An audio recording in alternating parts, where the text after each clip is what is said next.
ہر ایک اپنی کمان سنبھالے تھا، ترکش کو اپنے ہاتھوں میں لیے ہوئے تھا، تلواریں اپنی ضربوں کے لیے تیار کر رکھا تھا، نیزوں کو نشانے پر سادھے ہوئے تھے اور سب مخاطب تھے امام حسین سے۔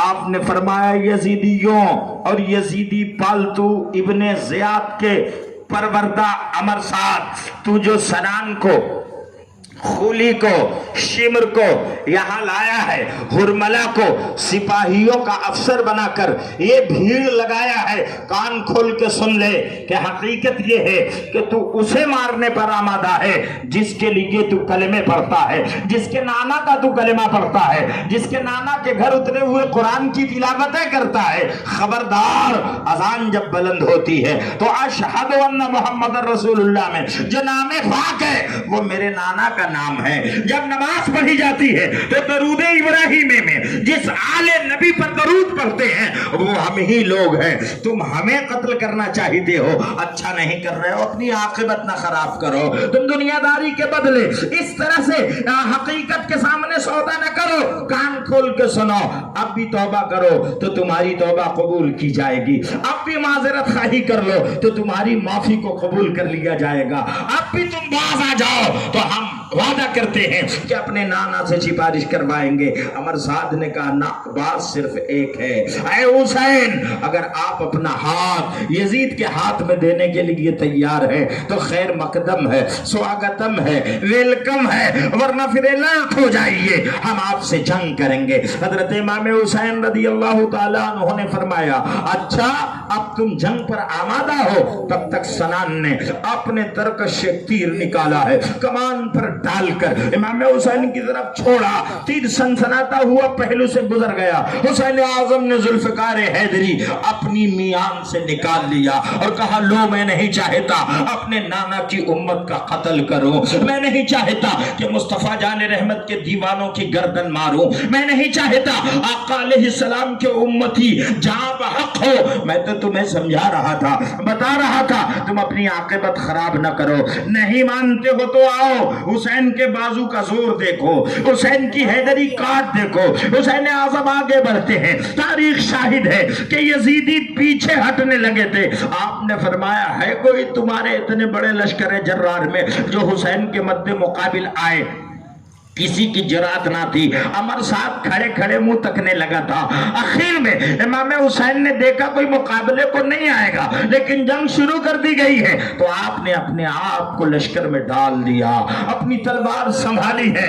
اما ذوالفقار حیدری کی کاٹ کا حال یہ تھا کہ آسمان نظارے کر رہا تھا، زمین کربلا حیرت زدہ تھی، کائنات دیکھنے پر آمادہ تھی۔ حسین تلوار چلاتا کیسا ہے؟ یہ تو شہزور ہے، بازوؤں کا بڑا پاورفل ہے، حیدر کرار کا پروردہ ہے، مصطفیٰ جان رحمت کے انگشتہائے نبوت کو پکڑ کر مدینے کی گلیوں میں چلا ہے، چادر تطہیر کا سایہ ملا ہے اسے، اس کی عظیم جنگ ہوگی۔ واقعتاً حسین کے جنگ کا جواب نہیں تھا، کوئی مقابلے میں نہیں آتا، گاجر مولی کی طرح کاٹتے کاٹتے آپ دیکھیں تو لشکر کے بیرونی حصے میں چلے گئے۔ جب آخر میں چلے گئے تو سامنے نہر فرات تھی، اس نہر کی طرف اپنا رخ کیا اور کہا اے نہر تو میری قسمت میں نہیں ہے، مگر دنیا یہ نہ کہے کہ حسین نہر فرات سے قطرہ پانی بھی نہ لے سکے تھے۔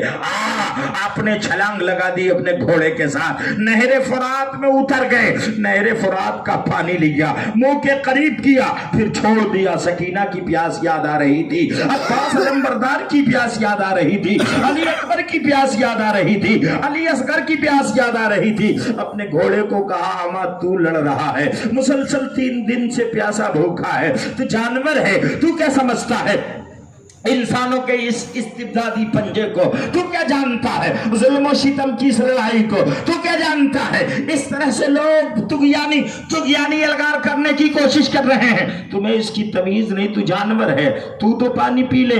آپ نے اپنا دست کرم اس کے سر پہ ڈالا کہ شاید پی لے، اس کی منڈی کو دبوچا کہ وہ اپنا منہ پانی میں داخل فرما لے۔ داخل تو کیا تھا اس لیے کہ دست کرم اس کا تھا جسے حسین کہتے ہیں، اس نے منہ پانی میں ڈال ڈالا مگر لب سٹے رہے، ایک قطرہ پانی نہیں پیا۔ آپ نے جب اٹھایا فرماتے پانی نہیں پیا تو اس گھوڑے نے سر ہلا دیا۔ وہ یہ زبان حال سے کہہ رہا تھا آقا آپ کی صحبت سے یہ فیصلہ کرنے کا حق ہو گیا ہے، یہ تمیز ہو گئی ہے، یہ خط امتیاز کھینچ لیتا ہوں کہ میں بڑے جانور ہوں مگر میں آپ کا فرما بردار جانور اور آپ کی سواری ہوں۔ آپ پیاسے ہو میں پانی لے پی لوں، میری طبیعت کو یہ گوارا نہیں ہے۔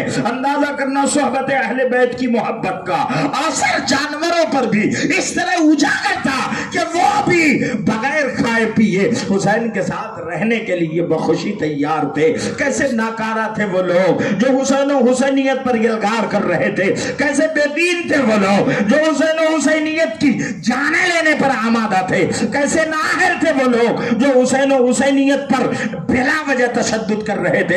حضرت سیدنا امام حسین نے پھر اپنا رخ پلٹایا ہے اور جیسے ہی نکلے ہیں بھگدڑ مچ گئی ہے، آواز آتی ہے مرصاد کی تنہا تنہا اگر مقابلے میں جاؤ گے تو دشوار کن مسئلہ ہوگا، ان سے لڑنا بہت زیادہ دشوار ہوگا، اما یلغار کرو۔ تیر مارے جانے لگے، انیوں کی بوچھاریں آپ پر پڑنے لگیں، تلواروں کی وار آپ پر پڑنے لگی۔ جب داہنی جانب اپنے آپ کو ڈالتے تھے تو گاجر مولی کی طرح یزیدیوں کو کاٹ دیتے تھے، بائیں طرف رخ فرماتے تھے تو ادھر بھی بغدر مچ جاتی تھی، بیچ لشکر میں اترتے تو میدان خالی ہو جاتا تھا۔ وہ صرف تعداد میں زیادہ تھے، جرأت مند نہیں تھے، تعداد میں جاتا تھے، حسین کے مد مقابل آنے کی جرأت نہیں تھی، تعداد میں زیادہ تھے مگر حسین اعظم سے مقابلہ آرائی کی ہمت نہیں تھی۔ خبردار حسین کے سامنے بھلا کس کی ہمت ہوگی؟